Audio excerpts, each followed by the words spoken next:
الدعم اللي بيتقدم أثناء التدريب المهني في مجال الخدمات الصحية كبير جدا ومهم.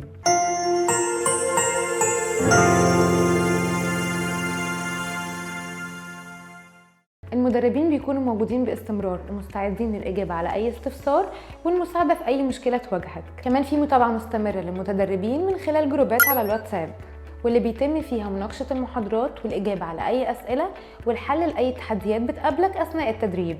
وبيتم متابعة مستواك وإنتاجيتك من خلال امتحانات وتقييمات مستمرة عشان يتأكدوا إنك بتتقدم بشكل صحيح وبتحقق أقصى استفادة من خلال التدريب. في الجزء العملي المدربين المتخصصين بيكونوا معاك في المعامل وفي الجزء الخاص بالتدريب العملي، وبيمشوا معاك خطوة بخطوة لحد ما تتقن المهارات الأساسية زي التعامل مع الأجهزة الطبية والرعاية الصحية والإسعافات الأولية. كل ده علشان تتخرج بأعلى مستوى من الاحترافية وتكون جاهز للعمل في المجال الصحي بكفاءة.